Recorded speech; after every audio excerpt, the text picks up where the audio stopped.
내일이면 6.3 지방선거가 100일 앞으로 다가옵니다. 국민의힘은 장동혁 대표의 절윤 거부로 내홍에 휩싸였고 민주당은 사법개혁 입법 속도전에 나섰습니다. 여기에 부동산 시장과 트럼프발 관세 폭탄까지 지방선거를 뒤흔들 변수들이 많은데요. 관련 내용 최창렬 용인대 특임교수, 김철현 전 국회 정책연구위원과 짚어보겠습니다. 어서 오십시오. 안녕하세요. 네. 자, 먼저 국민의힘 얘기부터 해보겠습니다. 오늘 비공개 최고위원회의를 열고 내일은 의원총회를 여는데 새로운 당명을 논의할 것으로 보입니다. 미래연대 그리고 미래를 여는 공화당 이렇게 압축돼 있다라고 알려져 있는데 두 가지 이름 어떻습니까, 교수님? 둘 다 좀 기시감이 있어요. 미래연대는 일단 그 미래통합당에서 국민의힘으로 이제 바꾼 게 2020년도였거든요. 그 생각이 나고 미래를 여는 공화당이니까 민주공화당. 당연히 생각이 날 수밖에 없죠. 그러니까 이런 이제 이름을 바꾼다는 건데 모르겠어요. 둘 중에서 어느 하나로 되겠습니다만 당명도 물론 중요해요. 당명이 뭐 사람 이름이나 마찬가지니까 중요합니다만 이미 이 당명 개정이 별로 의미가 없다고 저는 생각합니다. 불과 며칠 전 2월 19일 날 윤석열 전 대통령 1심 선고 때 그리고 난 다음에 장동혁 대표에 많은 기대를 했던 것 같아요. 그래도 뭔가 태세 저단이 있지 않을까. 그때 계엄 1년 때는 의회 폭거에 맞선 거였다고 하면서 전혀 맞지 않는 얘기를 했는데 그러고 나서 얼마 있다가 또 사과와 비슷한 얘기를 했어요. 근데 지금 완전히 다시 퇴행으로 돌아간 겁니다. 완전히 시대착오적이고 퇴행적이고 거기에 따라서 반역사적인 그런 말을 했어요. 절윤하면 안 된다. 이런 말을 했기 때문에 이런 상황에서 당명을 바꾸는 게 무슨 의미가 있을까? 이거 뭐 아마 저만 생각하는 게 아닐 겁니다. 아마.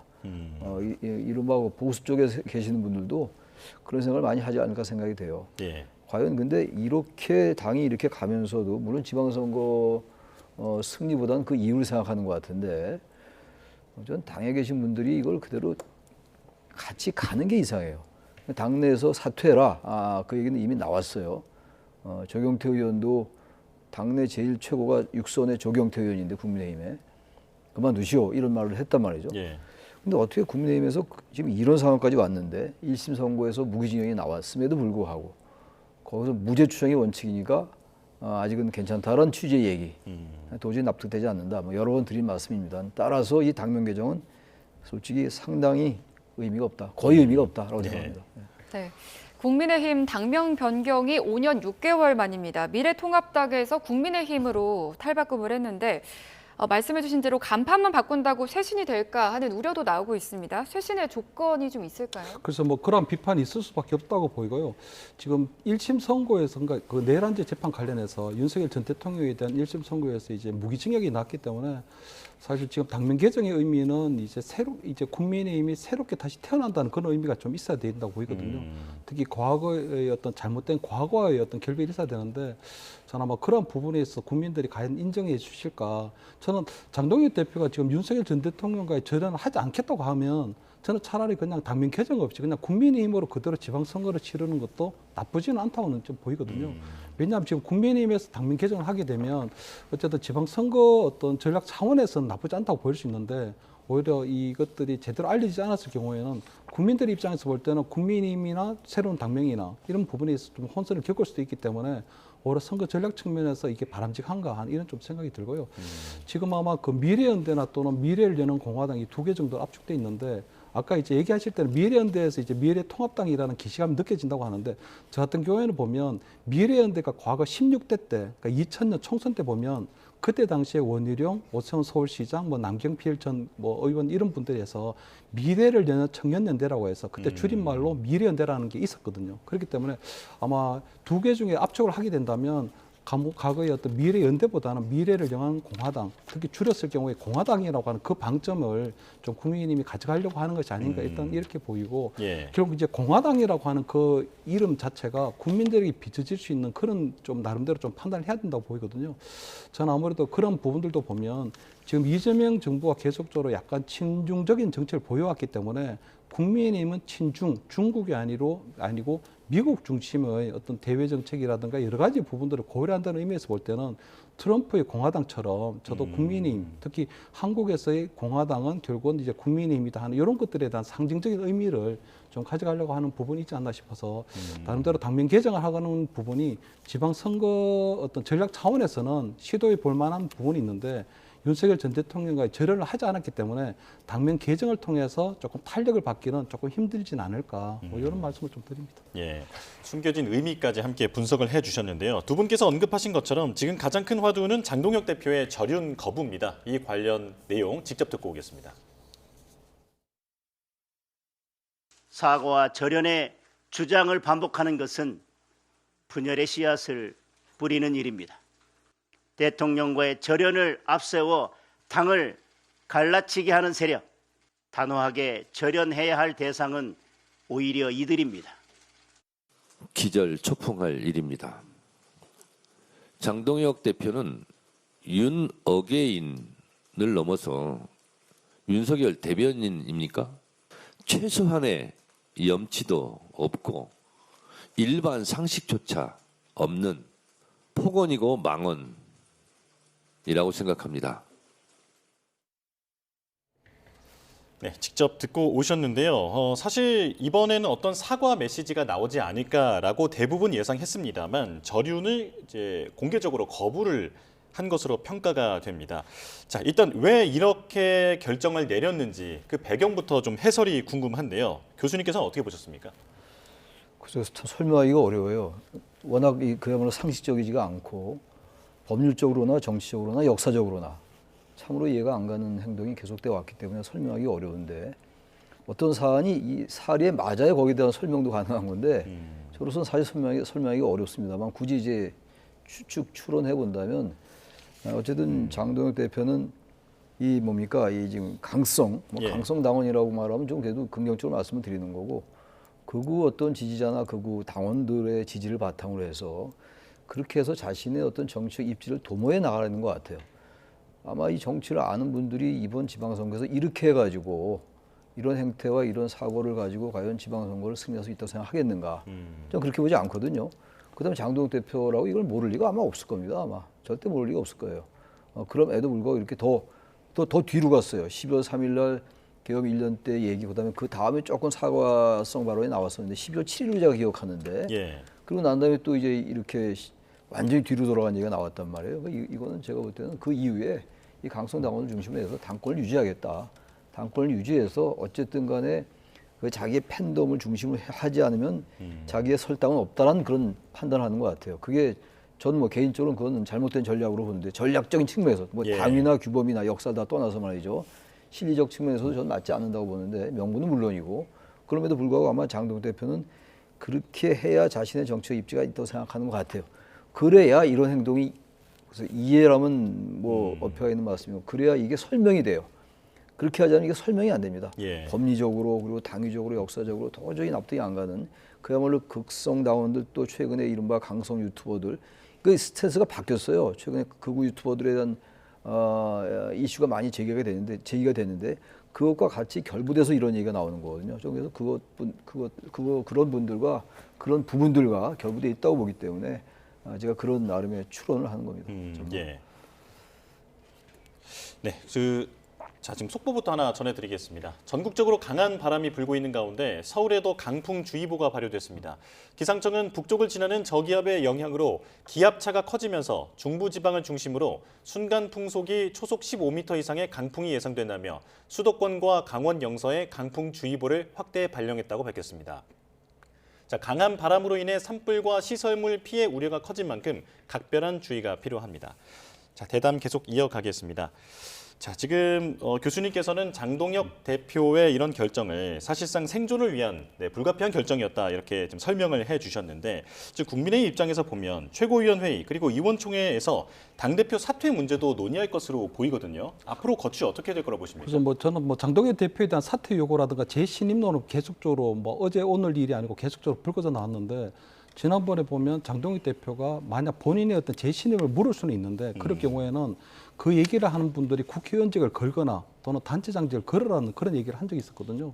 그렇기 때문에 어느 정도 계속적으로 아마 장동혁 대표에 대한 어떤 사퇴론이 나오긴 하겠지만 저는 그것이 찻잔 속에 태풍일 그런 가능성이 높다. 왜냐하면 지금 저는 장동혁 대표가 보면 조금 믿는 구석이 좀 있는 걸로 보이거든요. 어쨌든 윤석열 전 대통령의 어떤 그림자가 굉장히 짙게 뭐 국민의힘에 일단 드리워져 있다는 부분들도 있지만 저는 방금 교수님께서 지적하신 것처럼 뭐 강성 보수 유튜버들 중심으로 한 또는 강성 당원을 중심으로 한 어떤 윤핵인 세력뿐만 아니라 장동혁 대표가 계속적으로 이렇게 강성 발언을 내놓을 수 있는 건 영남권 의원들의 어떤 묵인과 방조와 이런 데 있다고 보이더군요.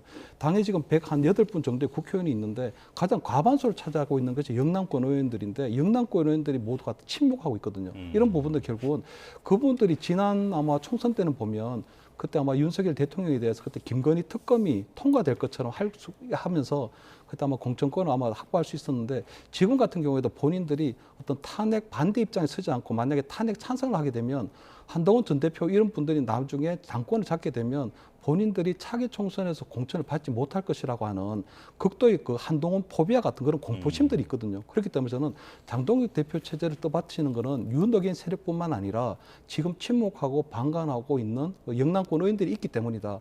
또 하나는 보면 좀 재미있는 여론조사를 보면 이 국민의힘에 대해서 실망했는 어떤 중도 온건 보수층들이 보면 개혁신당으로 옮겨가지를 않고 있거든요. 예를 들어서 국민의힘에서 실망하고 만약에 개혁신당이 어떤 대한정당이 될 것 같으면 보수의 대한정당이 될 것 같으면 개혁신당의 지지율이 올라가야 되는데 개혁신당의 지지율이 올라가지 않고 있기 때문에 그렇다면 아마 장동혁 대표 입장에서 볼 때는 당내 기반 튼튼하고 그리고 당내 실망한 어떤 보수층들이나 국민들이 개혁신당으로 옮겨가지 않는다면 결국 시간과의 싸움이라고 보는 것 같거든요. 그렇다면 그 긴 시간 싸움 동안에 본인이 계속적으로 당권을 유지하고 있다 보면 어느 정도 이제 이재명 정부가 뭐 2년차, 3년차 들어가면서 어떻게 뭐 국정에 대한 어떤 심판의 성격이 나올 수도 있고 국민들이 실망할 수도 있고 그렇게 되면 아마 국민의힘이 정치적 반사이익을 얻을 수도 있기 때문에 그때까지 당권을 유지해 나가는 것이 굉장히 중요하다 이렇게 판단을 한 것 같거든요. 그렇기 때문에 아마 계속적으로 어떤 윤석열 전 대통령과의 어떤 절연을 하지 않는 이런 방식으로 되지 않을까.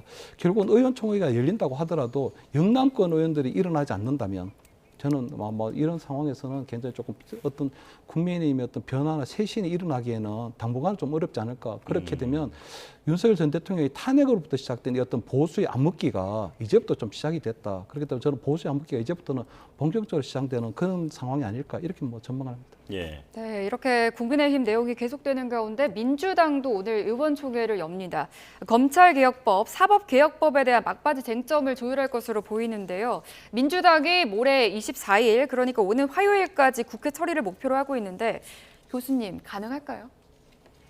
이제 모레 하겠다는 건데 본회의에서 일단 네. 그 사법개혁 3법, 법관, 대법관 증언하는 법이라든지 법외국제 이게 형사소송법 개정안이에요. 그리고 네. 특히 이제 재판소원법, 재판소원법은 헌법재판소법 개정안 이런 법안을 통과시키겠다는 건데 이 부분에 대해서는 당내에서도 조금 이견들이 있는 것 같아요.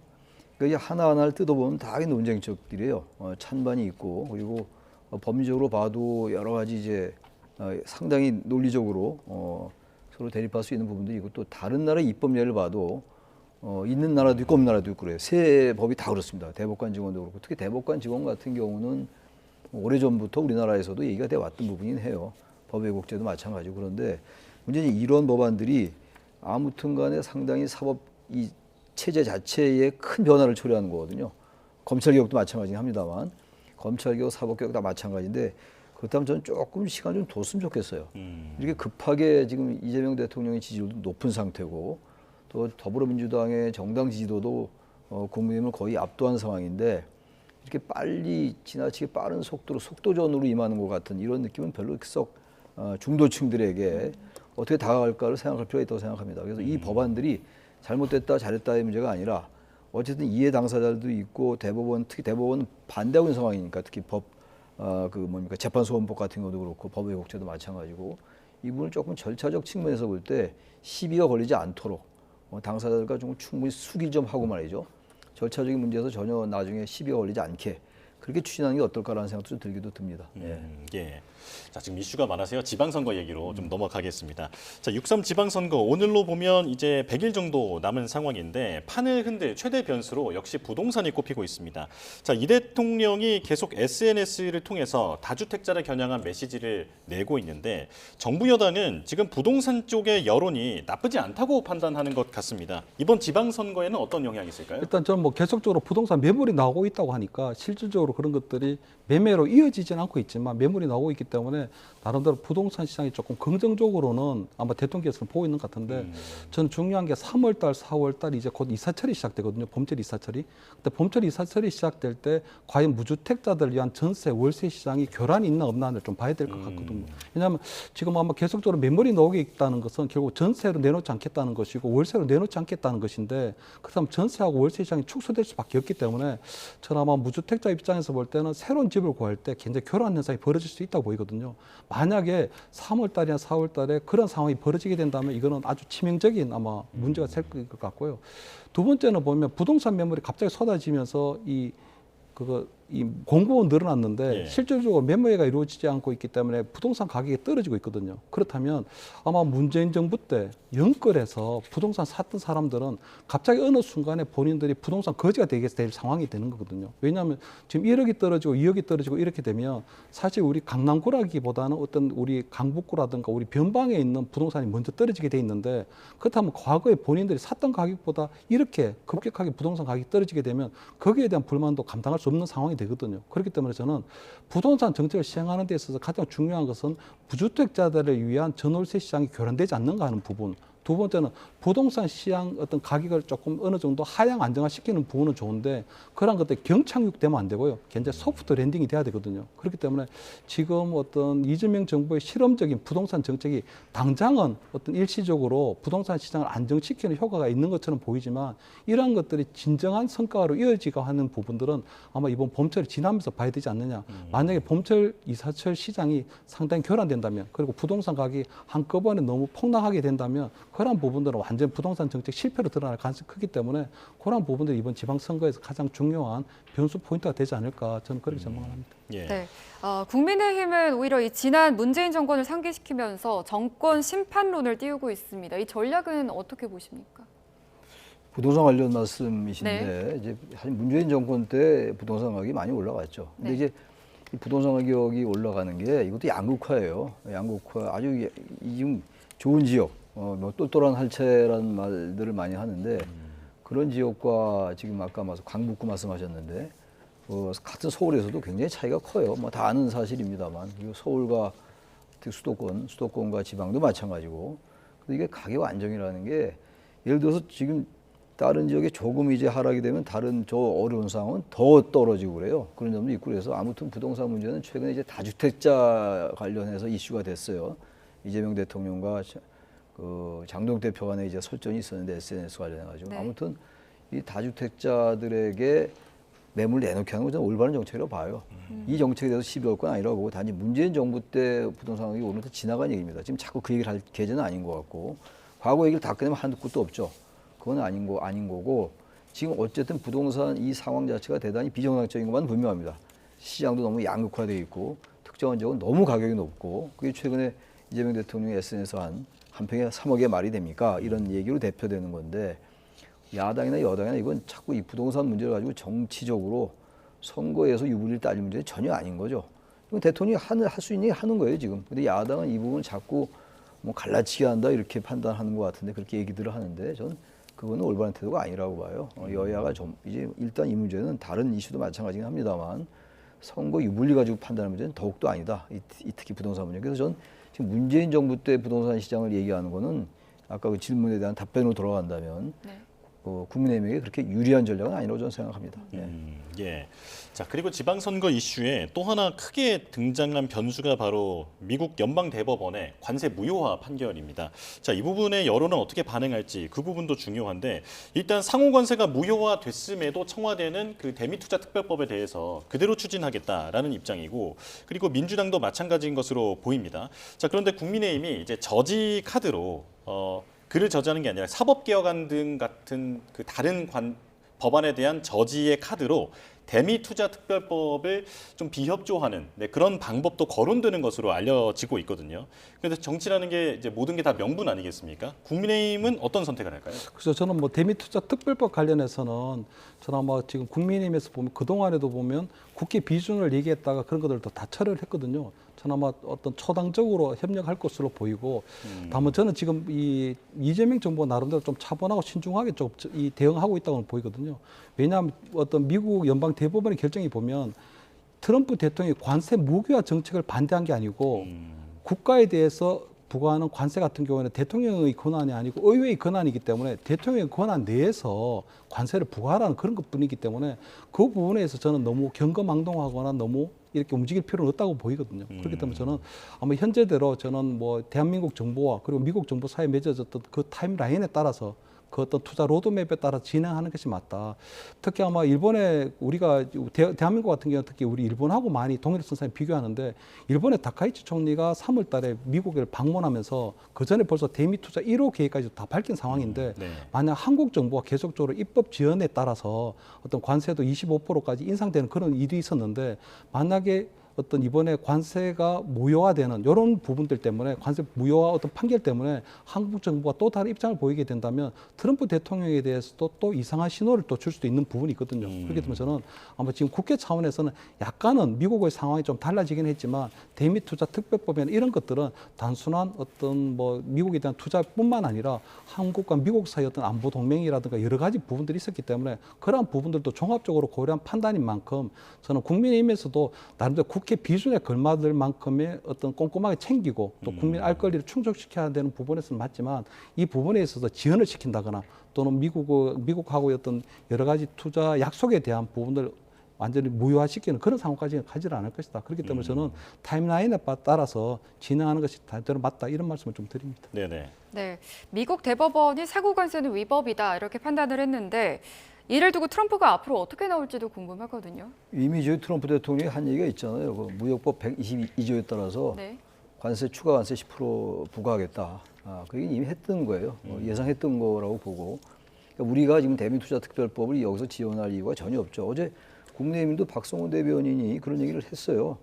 정부와 협력할 부분은 적극 협력하겠다 이런 말씀을 했기 때문에 이 대미투자특별법은 그대로 예정대로 가야 되는 것이고 아마 지금 우리가 너무 급격하게 미국에다가 재협상을 요구한다는 이건 이런 일은 없을 겁니다. 해서도 안 되고 지금 여러 법안들이 있어요. 무역법 122조도 있고 또 무역확장법 232조도 있고 말이죠. 또 무역법 301조도 있어요. 그러니까 특히 이제 보복관세에 근거가 되는 게 무역법 301조인데 특히 국가 안보에 관련된 부분은 관세를 부과할 수 있다고 또 무역확장법 232조입니다. 그러니까 지금 이 트럼프 대통령이 가지고 있는 여러 가지 법률안에 여러 대체 수안들이 있어요. 그러니까 이게 사고 관세만 이렇게 된 것이지 품목 관세는 여전히 우리가 똑같이 매기는 거예요. 지금. 네. 자동차, 철강, 반도체는 이번에 이 법원의 이 판단에 해당되지 않아요. 그렇기 때문에 이건 이번에 대법원에서 상호관세 전 세계의 글로벌 상호관세에 대한 위법한 게 나왔다 하더라도 아주 신중하게 접근해야 된다. 잘못 접근했다간 오히려 굉장히 더 보복받을 수 있는 그런 수단을 많이 가지고 있다 미국이. 차분하게 그런 신중하게 하되 지금 제가 알기로 뭐 대한조선이나 이런 회사는 제 환급 뭐 소송을 제기한다는 네. 말씀도 제가 나도 들었는데 아무튼 그건 정부가 잘 지도할 문제인 것이고 정부의 차원에서 국가의 차원에서 이 문제를 가지고 급격하게 뭔가 이 선태세를 바꾼다는 이런 것들은 저는 바람직하지 않고 그러지도 않을 거라고 생각합니다. 네, 알겠습니다. 여기까지 말씀 듣겠습니다. 최창렬 용인대 특임 교수, 김철현 전 국회 정책연구위원과 함께했습니다. 고맙습니다. 네.